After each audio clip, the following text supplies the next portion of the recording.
Hey everyone, Silver Joker here. 2021 is almost gone, thank God, right? So anyway, in my last video I told you guys 2022 for me is going to be all about stacking economically, creating a budget and sticking to it. So I thought it'd be interesting if I went down to my local coin store to try to get an idea of some budget-friendly silver products and see what he offers and some of the advice maybe he could give us on maintaining a budget and buying silver economically, and some of the things we can look at to buy economically. So if you're interested to see what he came up with and what he showed me, stick around.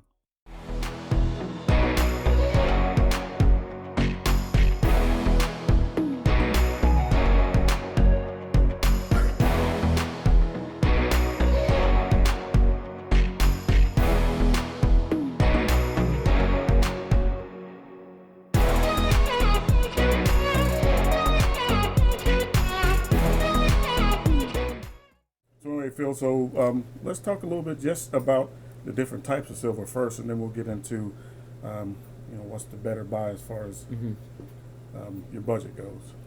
So basically, I think we kind of talked about this previously, but we have different levels of silver that you can actually purchase. Probably, and I call it the low end, but this is the only reason we say it low end, because this is probably your best spent dollar is probably in 90% silver.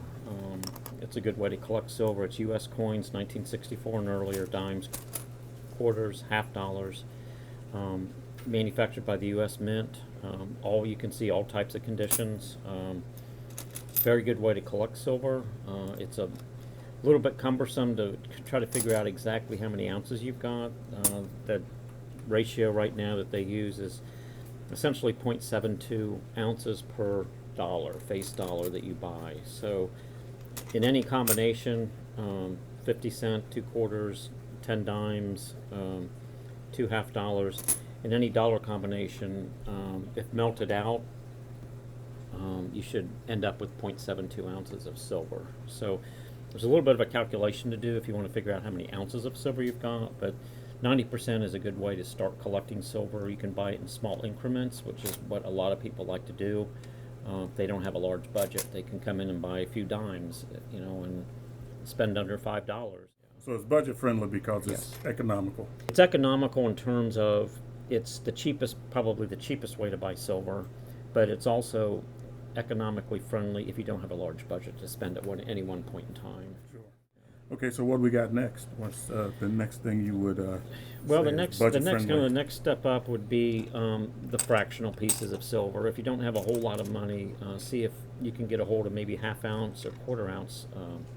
It's not the most economically best way to buy silver, because typically it's per ounce it's priced a little bit higher than just an ounce of silver, but it will allow you to buy at least pure silver, what we call refined silver or 999 silver, less than what an ounce would cost, obviously. Right. So if you're kind of limited on budget, you might ask if they, either online or at your local store, whether or not they have any fractional silver.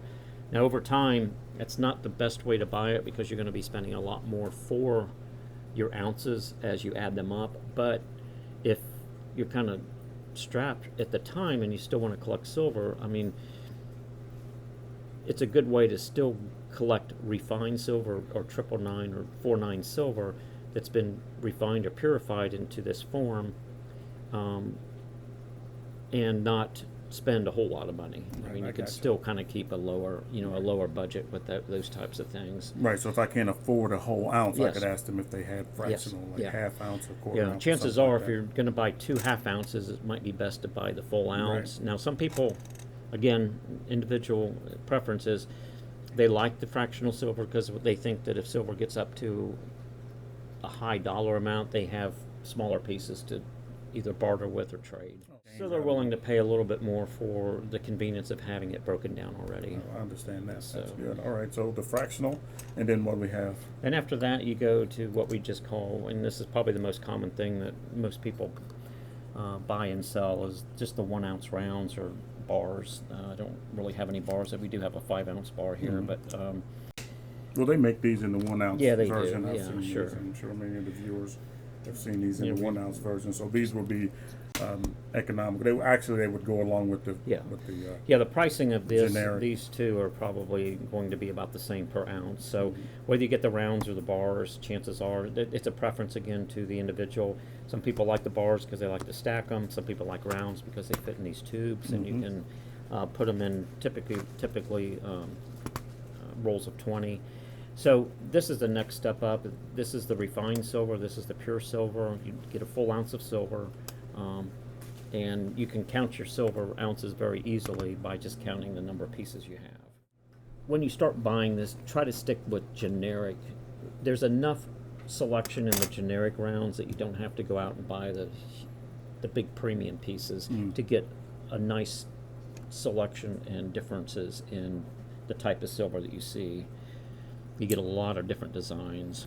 Okay, and so what we have next? If you jump into next is what we call the premium silver, and it's all monetized and it's made by various mints around the world. So you got the Philharmonics, you've got silver maple leafs, you have silver pandas, you have silver kookaburras. Anything that has a monetized value that is backed by a government is considered a premium coin. Sovereign mints like the Perth Mint or U.S. Mint, that kind of things. So then you could start in that, and if you like the fact that it's monetized, if you like the fact that it's actually currency outside of the 90% we showed you earlier, then you can pay a little bit of a premium and get something like that. You still get a full ounce of silver, but you're going to pay a little bit more for that, again, because it's guaranteed and backed by the various local governments that mint those in the various countries. So the reason a person would add this to their budget is it's going to have a guaranteed premium because it has a face value and it's from a sovereign mint. It's going to be guaranteed a premium. As this is just really the weight. The generic silver is really the weight, the bullion weight. There really is nothing to support that. It's the price of silver, essentially. This is kind of supported by the currency of the country that puts this out, so they monetize it, and it's obviously you would never spend it for the monetized amount. And then because we're in the United States, and I know this, and again we go to the Silver Eagles, but they're not necessarily any better than the Philharmonics or the Maple Leafs or the Pandas or the Perth Mint products. They're just more collectible here in the United States because they're U.S. coins. They are monetized for $1, but so they sell for usually a little bit of a premium above the foreign silver, at least in this country. So, and that used to be the end of the premium silver. However, now I've noticed in the past 4 or 5 years, you have various mints around. I'll call them refineries. They're really not mints because they don't monetize anything, like or they're private not allowed. Mints or something the private mints, but they have done premium silver above and beyond. Eagles used to be kind of the top of the line premium silver you could purchase. Now there's all types of extra monetary incentives to have you purchase their silver.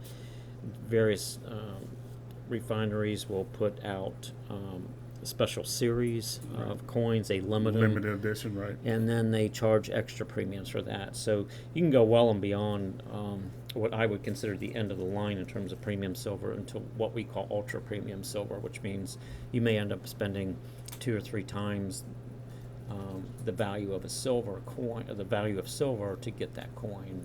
I guess the most important thing really is to have a budget, so you'll have the cash to buy it when you work within your budget. I mean, it's a matter of preference on how much you're going to spend, but at the same time, you don't want to overspend on it. You don't want to make it so it's a hardship. Right, exactly. You don't want to have to sell your silver back immediately after you buy it because of something that comes up. So it's better to make a gut level honest budget.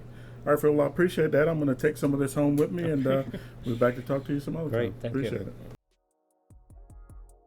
All right, so there you have it. Some examples of some budget-friendly and not so budget-friendly types of bullion that Phil offers down at Franklin Street Coin. But, we're going to stick to our budgets this year, right? We're going to buy more economically. And, of course, I'm going to share with you guys all the stuff I come up with and different types of bullion that I can find on the cheap. But really, it's all about putting that silver in our stacks. And if we can do that at a good price, then so be it. But, we're going to buy silver anyway. We're going to get it at the best price we can get it, but we're going to get it. That's the goal. Put that silver away in 2022. Anyway, I appreciate you guys stopping by and showing my channel the love and support that you have. And, let's just keep on doing what we do. Keep stacking. Peace.